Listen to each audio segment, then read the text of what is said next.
NCERT की text books को लेके हंगामा मचा है। ये बात करते हैं, हमारे साथ रंजीत रंजन है जो कि कांग्रेस की राज्यसभा सांसद भी है और खुद एचआरडी में कंसल्टेटिव कमेटी की मेंबर भी है।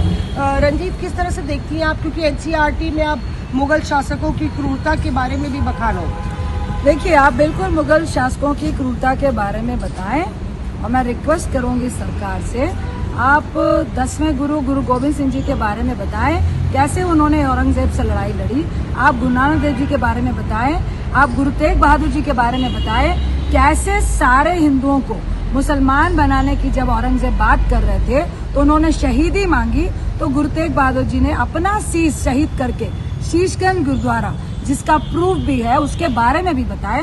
मैं तो कहूंगी कि बिल्कुल बताना चाहिए। तो आप सहमत हैं कि मतलब एनसीईआरटी में क्लास 8 की टेक्स्ट बुक में ये सब शामिल होना चाहिए? सहमत हूँ उस कंडीशन में कि किन्होंने हिंदुस्तान को बचाया, किन्होंने हिंदुत्व को बचाया, किन्होंने हिंदुत्व की संस्कृति को बचाया, उनके बारे में भी एनसीईआरटी में पूरा फुल डिटेल होना चाहिए।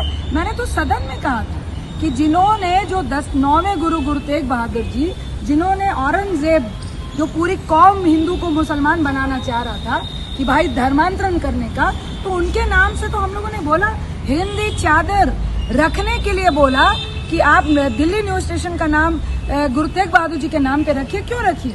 स्टूडेंट जानेंगे ना, क्वेश्चन करेंगे ना कि औरंगजेब क्या था, गुरु तेग बहादुर जी क्या थे और गुरु तेग बहादुर जी ने क्यों शहीदी दी और औरंगजेब कितना क्रूर था।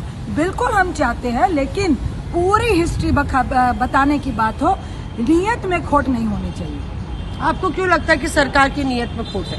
देखिए, मैं कोई क्वेश्चन मार्क नहीं कर रही हूँ। मैं कह रही हूँ कि अगर आपकी नीयत में खोट नहीं है, वो हमें मालूम है, क्योंकि उनकी मंशा में सिर्फ थोड़ा सा एक पार्ट नफरत की तरफ होता है। हम कह रहे हैं कि आप बताइए, आप मुगलों की क्रूरता बताइए, लेकिन मुगलों की क्रूरता से किन्होंने बचाया, वो कौन से धर्म गुरु थे, कौन से शासक थे, उनके बारे में पूरा डिटेल बताइए। उनके नाम से आप सड़कों के नाम क्यों नहीं रखते हैं? आप औरंगजेब लेन है, आप न्यू दिल्ली स्टेशन का नाम है, करिए ना, एनसीईआरटी के तहत ही करिए ना, कि हिंदी चादर गुरु तेग बहादुर जी के नाम करिए ना, औरंगजेब का नाम हटाइए ना।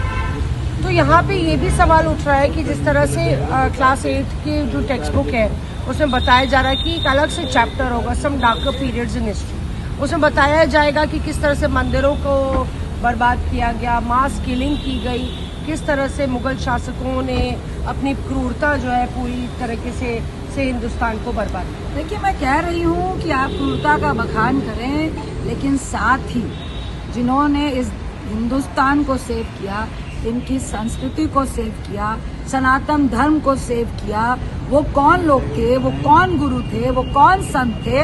अगर आपकी नीयत में खोट नहीं है तो उनके नाम लेकर आइए ना। तो सबसे पहला इनिशिएटिव लीजिए ना, गुरु तेग बहादुर जी के नाम न्यू दिल्ली रेलवे स्टेशन का नाम कीजिए। शुक्रिया हमसे बात करने के लिए। यहाँ पे रंजीत रंजन ये कहते हुए कि अगर एक तरफ का इतिहास बताया जा रहा है तो ये भी बताना चाहिए कि आखिर मुगल शासकों से कौन लड़ा। एक और इसमें पॉइंट है कि मराठा हिस्ट्री के बारे में भी पूरा विस्तार से बताया जाएगा। बिल्कुल, कोई आपत्ति नहीं है। जितने भी जो अपने कल्चर को, हिंदुस्तान को सेव करने के लिए, चाहे वो मराठास हो, चाहे वो सिखों के गुरु हो, चाहे कबीर हो, हर व्यक्ति उस टाइम जो संत थे वो भी एक पार्ट अदा कर रहे थे, और जो मुगलों का त्राहिमाम था पूरा हिंदुस्तान, उसका बखान कर रहे थे।